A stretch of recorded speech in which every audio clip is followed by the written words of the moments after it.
Welcome to Break Everything. Your host, Lisa L. Levy, will guide you through critical thought conversations and a journey of directed disruption that makes a difference. Experience bold conversations with industry leaders who are willing to challenge the status quo. Hello and welcome to today's show. As you know, each time we meet together, we are having conversations with individuals who are shaking up the world of healthcare. And today is a day like no other. We have with us today Nelson Griswold, and he is a success coach and award-winning top benefits advisor. And he has branded himself the chief evangelist and arms dealer of the NextGen benefits revolution. That's a whole big mouthful that we will unpack together, but underlying all of this is Nelson's desire to do better for the health insurance industry itself, the benefits that employees receive, but in doing it, making sure that the employers are adding money back to their bottom line. And if that seems like that might be a little bit insurmountable, you now understand why he is a disruptive voice that I am so excited to invite into the studio with me today. Nelson, thank you so much for joining us. Lisa, I am so excited to be here. Thank you. It is absolutely my pleasure, and it will be to the benefit of everybody who listens to us today. Nelson, will you tell us and start with your story? Tell us who you are, or why you do what you do, and how you got into healthcare to begin with. Well, it was a circuitous route. My background is actually public policy. I ran public policy think tanks back in the 90s, and I was a lobbyist on behalf of free market issues. So the think tanks I ran were free market, limited government on that side of the fence, which explains why you and I were on stage together at Freedom Fest out in Las Vegas, because I'm on sort of that side of the fence. I left public policy because I pissed our governor off one time too many, and he leaned on my board. And the next thing you know, Nelson's looking for a job. And of course, there was nothing I could do but public policy. And I'm casting about for a new position. And a board member, one of my board members, called and said, "What are you doing?" I said, "I'm looking for a job. Thank you very much." And he said, "Well, come and talk to me." Well, he was in the employee benefits business. That's how I got into around healthcare, and was there for a number of years, became a top producer, helping companies use our services, but wanted to do something more, wanted to help make the industry better. I'm that guy who always asks, why do we do it that way? Yeah. And you never get a very good reason. And the real reason, by the way, the real reason we do it that way is because we're making money doing it that way. So why would we stop and change? Why would we stop to try to find a better way to do it? This works fine.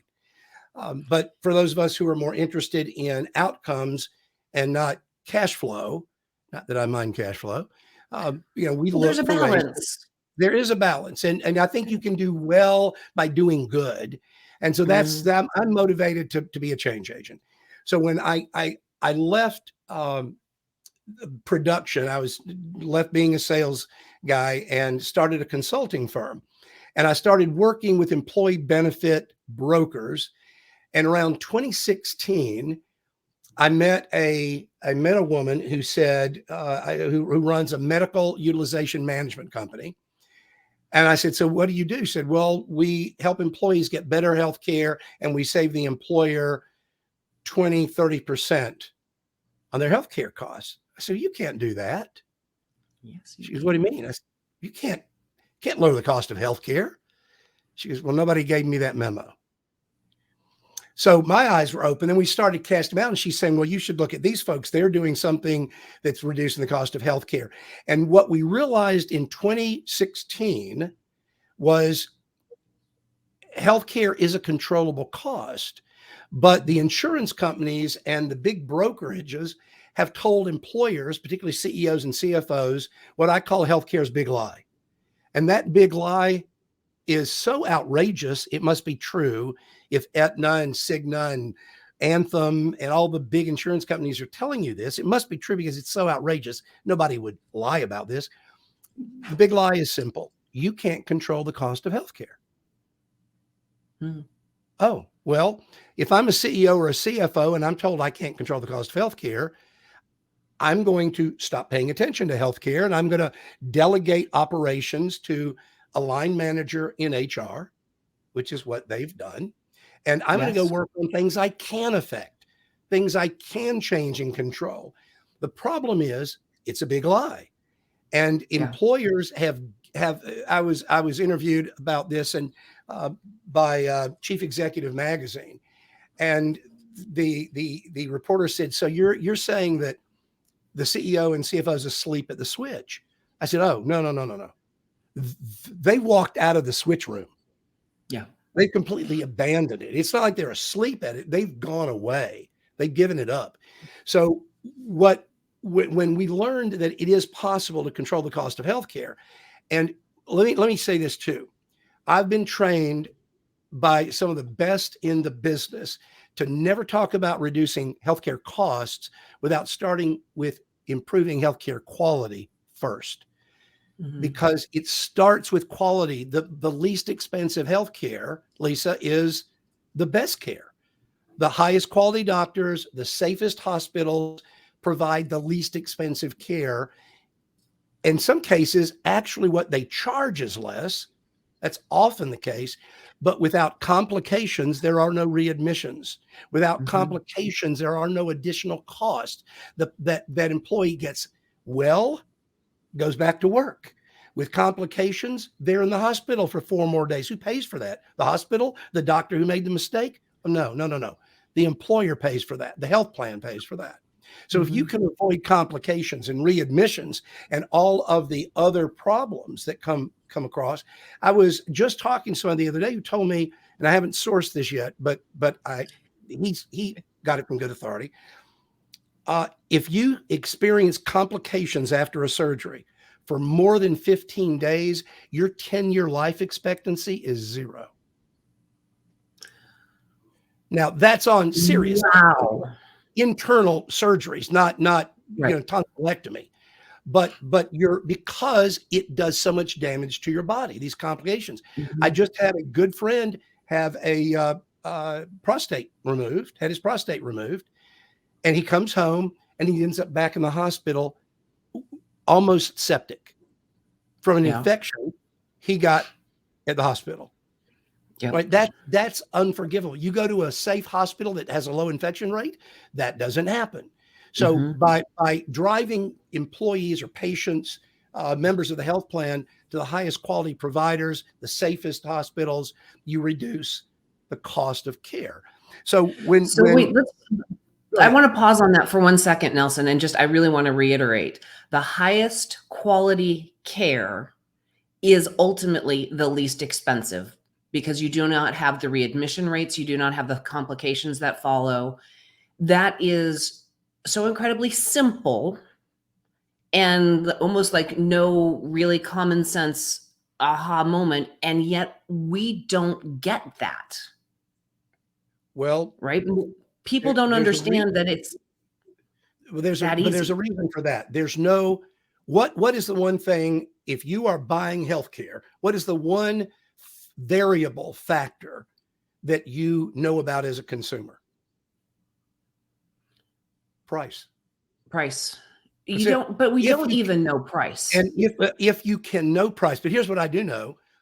Cleveland Clinic almost certainly charges more than any other healthcare system in the Cleveland area. There's 6 healthcare systems in the Cleveland area. So I feel better going to Cleveland Clinic because they must be the best, because they're really expensive. And of course, if I want the best car, I'm going to spend more than if I get a lesser car. I want a great meal, I'm going to spend more than if I'm getting a lesser meal. So healthcare must be the same. It's not. In fact, and I can back this up, by the way, there are 6 healthcare systems in the greater Cleveland area. As you would expect, Cleveland Clinic is number 1 in marketing budget. Yes. In overall quality, Lisa, it is number 5 out of 6. Overall quality. So that is so frightening when you stop and think about how effective their marketing budget is, because when you start to think about hospital networks across the country, Cleveland Clinic is probably one of the top 5 that comes to mind. It is. And by the way, in cardiac, they are exceptional. They're very good at cardiac. Yeah. And that's what they're known for. Everything else, not so much. Overall quality. Now, here's the problem. Nobody knows the quality outcome scores. So there are surgeons who do surgery. They have to report to Centers for Medicare and Medicaid the outcomes of all of their procedures if they want to be eligible to be paid by Medicare and Medicaid, but especially Medicare. So all of the data of these surgeons all provide their outcomes to the Centers for Medicare and Medicaid Services. That data is publicly available. And then there are companies, data analytics companies, that go in, get that data, and they do a risk adjustment so that you can compare 2 surgeons, even though one operates on very risky patients, the other one does not. That gets equalized out, so apples to apples. The problem is that information is available, but not to you and me. Right. One system that is available, Quantros, is extremely expensive. Hospitals can afford it. Health plans can afford it. Medical management firms can afford it. But the typical consumer wouldn't even think of it because you don't have that much use for it. You're not going to pay tens of thousands of dollars. Here's the problem. The insurance companies have that data, but they don't give it to you. They won't tell you. Aren't they supposed to? Right? Isn't that something that over the last several years, we were supposed to be making those outcomes available so that we can actually make informed decisions? No. Transparency is all around price. All of the transparency rules are around price. A friend of mine who's an attorney in Baltimore has a lot of contacts in DC in Health and Human Services, et cetera. She was talking to someone in the Trump administration who had been involved in these regulatory and new laws around transparency. And she said, this is fabulous. Thank you for the price transparency. I wish you could have done it or would have done it around quality. He said, we'd love to. We just didn't know how. Well, the data's out there, but you say that the hospitals and the insurance companies should, they should, but the insurance companies, Lisa, can't. They're not allowed to. The contract they have with the doctors and the hospitals, the preferred provider organizations, the PPO contracts and the HMO contracts they have, actually prevent the insurance company from revealing any outcomes data about any doctor or hospital in order to avoid what's known as steerage. So if I'm a doctor and I'm going to give you a discount, Blue Cross, I don't want you then steering patients away from me. So there's a no steerage clause. So even if they know that Dr. A is exceptional, best in the country, Dr. B has 5 open about practice suits against him, and he's had to pay out hundreds of thousands millions in the past. They can't say, "Oh, go to Dr. A, he's better," because that's steerage. Now, who wrote those contracts? The insurance companies. So it's inarguable, Lisa, that the insurance companies are more concerned about protecting dangerous doctors and unsafe hospitals from their own bad outcome scores than they are protecting their members from the dangerous doctors and the unsafe hospitals. That's the problem. So without that information, how do you know if it's a good doctor or a bad doctor? You go to the directory at any of the insurance company provider directories online, and you say, let's put in cardiac surgeon. You're playing Russian roulette with your health and your life because maybe you get a great doctor. Maybe you don't. And you won't know until you have an outcome. And hopefully it's a good one. So that's the problem with quality, is the insurance companies won't give it to us. So you're buying blind. Price is another issue. Price just keeps going up and up and up. It does. It does. And that's a topic for another conversation. In the work that you're doing today, what's the best part of your role? Where are you making the biggest impacts? So I'm a consultant to the consultants, to the healthcare consultants who work with employers to purchase their health care for the employees. So I get to train and advise and mentor these innovative, disruptive healthcare consultants. And they used to be brokers selling the BUCA plans, Blue Cross, United, Cigna, Aetna, Humana. We call them the BUCAs, the big insurance companies. They used to sell their fully insured plans, and they thought that was fine. The scales have fallen from these brokers' eyes, and we've helped them evolve into consultative advisors who show options to these employers. And the best part for me is watching my clients take bigger and bigger and bigger companies away from national brokerages that they simply shouldn't be winning this business. But when you can go into an employer and say, Mr. CEO, would your retention be better if you could offer your employees free healthcare? Yeah. Well, how are you going to free healthcare? Well, your employees pay their premiums each month, right? Like they do now. But when they need to go to a doctor or need surgery or need any sort of treatment, if they will follow the guidance of the medical team that's going to show them the highest quality doctor, the safest hospital or surgery center, if they go there, you wipe out all of their out-of-pocket. There's no deductible, no co-insurance, zero out-of-pocket for the employee for going to the highest quality provider. That's a win-win, and a win for the employer because they're saving money at the same time.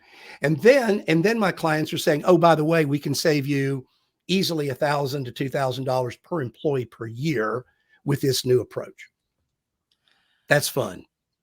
People are probably just left first and foremost, absolutely speechless, and then in a sense of total and utter disbelief that that's even possible. Too good to be true is our biggest challenge, because they've heard from Brown and Brown and Gallagher and Aon and Mercer and Willis and all of the big national brokerages or their local versions of them that, oh, you can't do any better than a fully insured plan from Blue Cross or Aetna or Cigna, or, well, we'll take you self-insured, but we're going to put Aetna or Cigna or Blue Cross in charge of your plan. Same thing. Doesn't really matter. You're going to get the same results. Right. Too good to be true. And I've never heard this before. That's the biggest problem. Is my boutique independent healthcare consultant is the first person who's explained this option to this CEO. And he's going, I want to believe you, but I've never seen this before. I've never heard this before. And all the big boys are saying, you're crazy. Fortunately, we do have case studies, a lot of case studies. Right. We were written up in Chief Executive Magazine a couple of years ago, 5-page spread featuring 3 CEOs who are using the strategies working with our advisors. So there is information. We've been written up in CFO Magazine, but we're starting to get a little bit of traction that way. But that's why I love coming on shows like this, because if there are any smart CEOs, smart CFOs who are listening to this are going to be watching it later, they go online and late at night and they find it, and we want to open their eyes. We need them to realize that they are not hostage to the status quo. Yes. And it's a big, powerful status quo, because over the last 20, maybe 30 years, all businesses have adopted this mindset of using those BUCA insurance plans to make their employees happy. But today, our employees aren't happy. It is expensive. The quality of care is questionable, and everything is situated perfectly for you to come in and blow it all up. You're absolutely right. In fact, we've learned if you want to get an honest response from an employer, let's say the HR director or the CEO, the CFO, or any employee, don't ask them, what do you hate about your health plan? Because they get defensive. Ask them what they love about their health plan, and they'll tell you everything they hate about it. Right? Then you say, well, we're going to get rid of that and we're going to put in a new plan. They go, oh no, we can't lose Blue Cross. It's like, you just told me you hated it. Well, the devil I know is their mindset. A friend of mine has said, people don't fear change. They don't fear change. How many millions of Americans every day buy lottery tickets with the sole intention of changing everything about their life. Yeah. What they fear isn't change. What they fear is the unknown and the uncertainty that comes from not being clear what's going to happen next. Blue Cross, they know what's going to happen next. Anthem, Cigna, et cetera. But you put in a new type of plan, the types we put in doesn't use Cigna or Aetna, can't. That's the antithesis of what we're looking at. They are the problem. So you got to get rid of the problem. Disintermediate is the business school word. Disintermediate, get rid of the middleman, and turn the plan into something that works for employees and employers. But that's a big challenge when you're having to get rid of what they're comfortable with. Right. And so we have to be extremely attuned to helping them see what it's going to look like when we put this in and why are we doing this. It's an educational issue. It really requires a tremendous amount of education and patience and being very transparent. Well, here's why we're putting in a medical utilization management firm, so that you get access to the best doctors and the highest quality, safest hospitals. Otherwise, you're picking blind. They go, oh, yeah, you're right. We are. And so they accept the help once they understand why it's there and why we're doing it. So what we're talking around, you use language and you refer to this as the next gen benefits revolution. How do you build and grow from where you're at? I mean, a revolution is something that takes time. Well, this is the most evolutionary revolution you've ever seen. And I'm as someone who's more on the conservative side of things, I don't really like concept of revolution generally, but it's a slow revolution. So I guess I can live with this. The reason it's revolutionary, it really is changing everything, how the employer buys healthcare, how they manage their healthcare, how they utilize the healthcare. It is revolutionary. If you know the change, there's a change curve, and surprise, it's a bell curve. Everything in life's a bell curve. Absolutely. All right, so you start out where it's not early adopters; it's called innovators. The first part are innovators. And that curve isn't a curve. It's almost a flat line. You're adding one person every other day. It's not going like this yet. That's early adopters when it starts to go up. So right now we're in the innovator stage where we're finding CEOs and CFOs who are willing to innovate, who are willing to take a chance on something different, who are willing to make a change, even though they don't see a whole lot of other companies doing it. And one thing we're talking about is, do you really want to be the last company in your industry to make this change that is improving retention, improving recruiting, and making the company more competitive against its competition? Do you want to be the last one? Your competitors are doing this, don't you want to do it? And that sort of steals them a little bit to be, no, I don't want to be the last one. Because it does give you an advantage, a competitive advantage, when you're paying less for your healthcare. You got more resources, you can lower your price, you have more EBITDA, et cetera. So it's a gradual process. I'll tell you the challenge in all this is twofold. I've got two audiences. I've got to convince brokers, traditional status quo brokers, that there's a better way. And they have to be willing to make a change, and they have to be willing to break from what they're familiar with and comfortable with. The other is educating the C-suite, educating business owners and CEOs and CFOs, so that when an advisor walks in and tells them this, they go, I heard something about this. I'm really interested. But right now, my troops are out there. They're the first line of defense. They're the first ones to give the news. And sometimes it's, there's skepticism. So we're trying to market out the ideas ahead of the advisors who are going in to then talk about those same ideas face to face.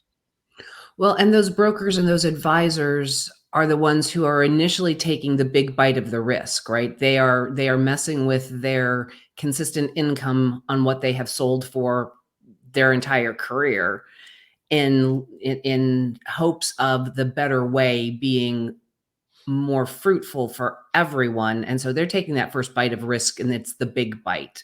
The CEOs, right, have that opportunity, but the opportunity risk to them is not quite as potentially painful. So getting that first line of your brokers well positioned is paramount. I get that.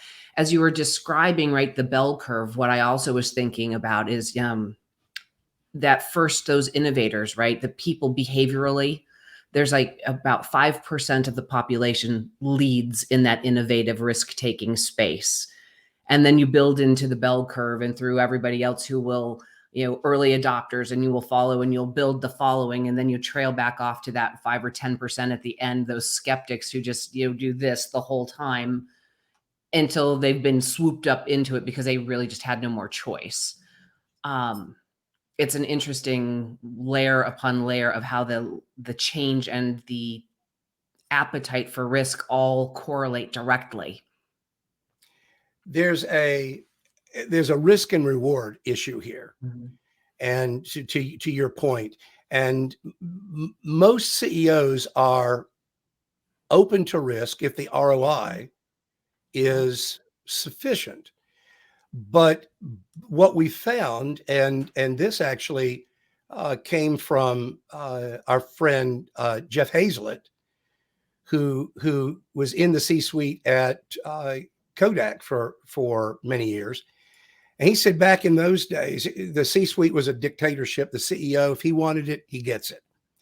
Today, it's more of a consensus process. And so even if you have an innovative CEO or CFO, we've got to get the other C-level executive, the CEO or CFO, whichever you're not talking to, on board, and Right. HR on board. And so it is more of we've seen the CEO go, yeah, absolutely, we're going to do this. And then he goes and talks to his HR director, and the HR director whispers in his ear, oh my gosh, we're going to have a whole bunch of employees leave. Is that what you want, sir? No. And they step back, and all of a sudden, this is not a good year for change. Yeah.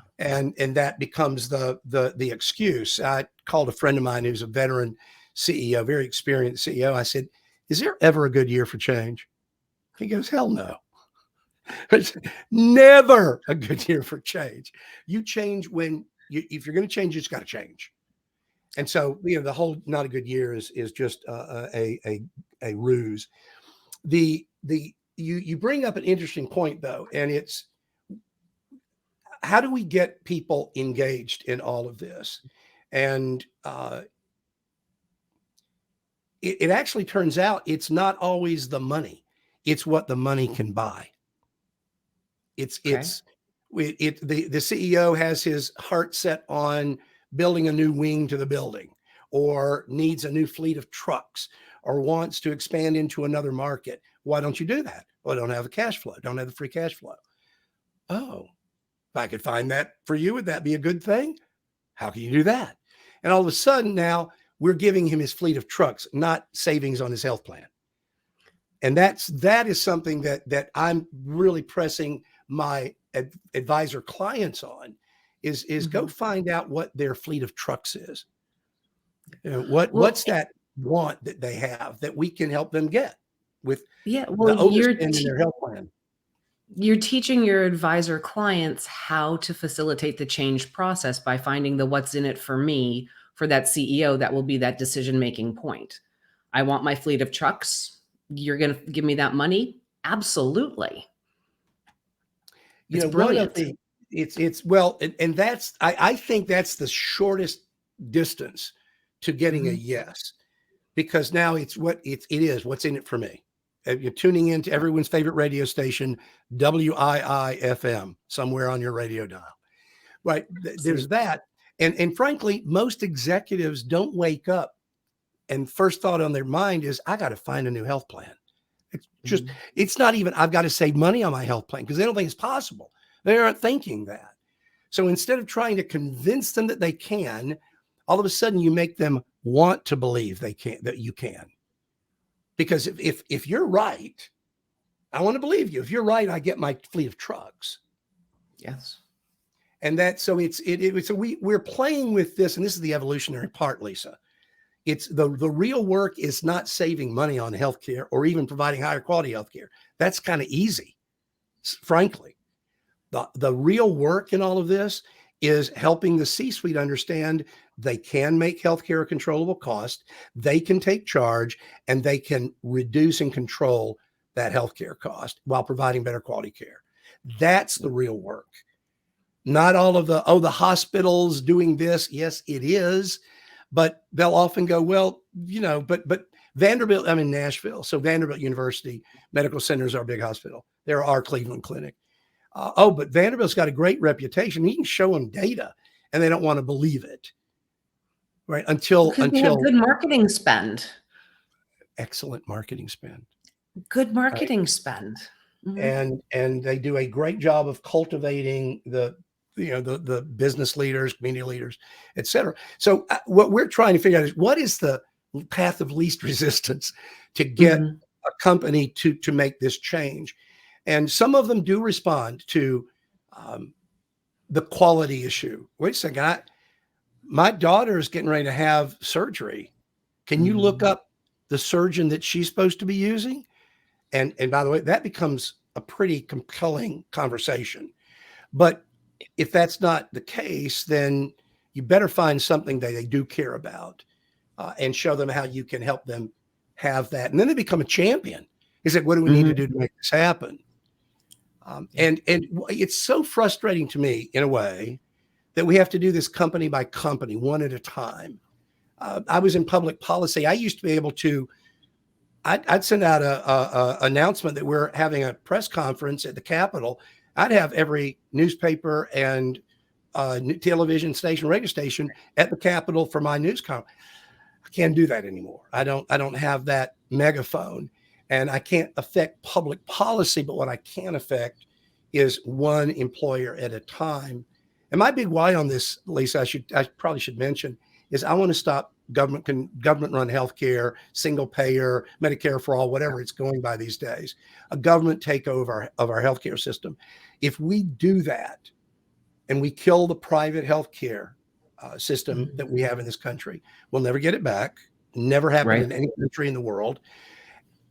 And all of a sudden, all of the incentive for innovation, the profit motive, is gone.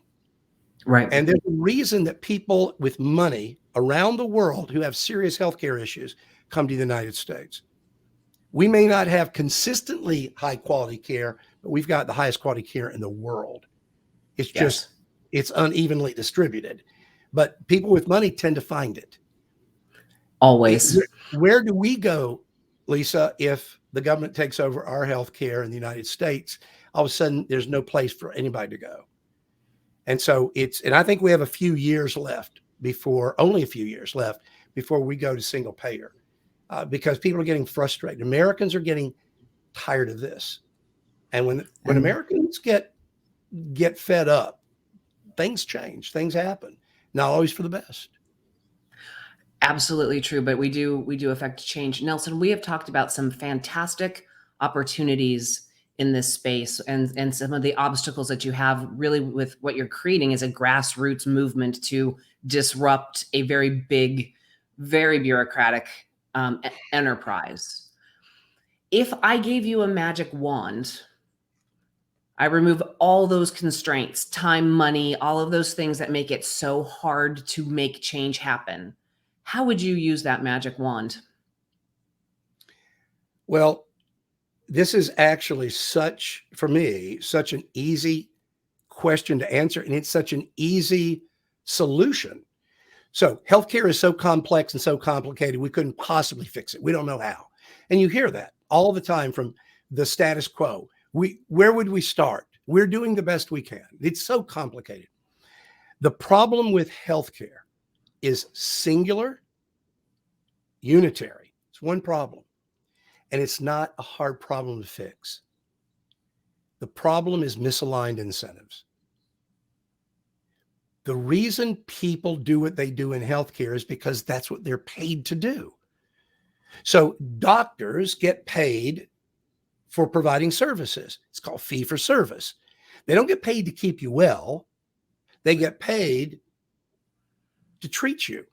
So let's do a couple of extra tests. Let's have you come into the office to get a prescription for your child's swimmer's ear that they've had every summer for the last 6 years. But I need to make you come in the office because if I just call in a prescription, I don't get paid. That's the doctor. Doctor doesn't get paid. Wouldn't you do the same thing? Of course you would. You might think this is really silly, but I don't get paid otherwise. So the mother has to drag their child into the doctor's office where all these sick kids are to get a prescription that could have been called into the local pharmacy. Hospitals make more money when people have complications and they have to come back. A doctor told me I was speaking at a physician conference in Orlando, and over cocktails, one of the doctors said, "Do you know the one word that will get any group of doctors giddy with excitement? Chronic." Chronic. Chronic patients are the gifts that keep on giving. You're going to be back and back and back, and I'm going to make money every time I see you. The insurance companies make more money when healthcare costs go up, because when healthcare costs go up, they have to raise their premiums that companies pay. Premiums are their revenue. They're making 4.5% to 5.5% profit if you look at their reports to the government. 4.5%, 5.5% of a larger number, Lisa, is more money. It's a larger number, more money. So they're not incentivized to control the cost of healthcare. In fact, it would be against their financial interest to bring down the cost of healthcare. Most brokers are paid a commission on the premium their employer client pays to the insurance company. So if I'm a broker and I lower your premium for next year, I take a pay cut. Why would I want to do that? What's my incentive to do the right thing? I mean, I'm going to have to act against my own financial interest. Who does that on a regular basis? Nobody. It's not right. Who would expect them to? Nobody. If I could change anything, I would change incentives. So for instance, by the way, the insurance companies the big insurance companies do the right thing in Medicare Advantage plans, because they're paid a certain amount of money for each patient in their plan. The less of that money that they spend, the more they get to keep. So they do a lot of the strategies we do in our NextGen plans for commercial clients, but they don't do it for commercial clients. They only do it for their Medicare Advantage patients. So they know how to reduce the cost of healthcare, but they're not incentivized to do it for their commercial employer clients. Change the incentives. I spent a week with Richard Branson on his private island in the British Virgin Islands. Fabulous week. It was a remarkable time. And he's a remarkable man. But one of the things he said when I was describing American healthcare to him and these perverse incentives, he said, "This reminds me of British Airways when I was bringing Virgin Atlantic Airways into the market. I realized organizations will not change their behaviors until their incentives change." Tautological, but very true. And we don't think about that. It's like we go ask the hospitals, you need to work to lower your cost. The more they charge, the more they make. Why would they do that? But we asked you really nicely. They're not going to happen. So aligning incentives. Aligning incentives. I love the simplicity of it. As I've facilitated these conversations over the past several months, I wasn't sure what kind of answers we were going to get to the magic wand. And the thing that from a thematic thread that holds true, every magic wand answer has been simple, achievable, and has nothing to do with anything in terms of curing a phantom disease or something, right? It is about education. It is about changing behavior. In this case, changing the incentives, which would actually ultimately improve the overall quality of care. Nelson, I appreciate your time and the conversation with us today. It was a great conversation, and we covered a lot of interesting topics and a breadth of perspectives that I appreciate you for sharing with us and the audience. And that concludes the show for today. And my greatest thanks to Nelson for sharing his perspective. And for all of you who are watching this, probably on YouTube or listening to it on any of the streaming platforms, we appreciate you joining us for this disruptive conversation. You have just experienced Break Everything with Lisa L. Levy. Critical conversations on directed disruption that makes a difference.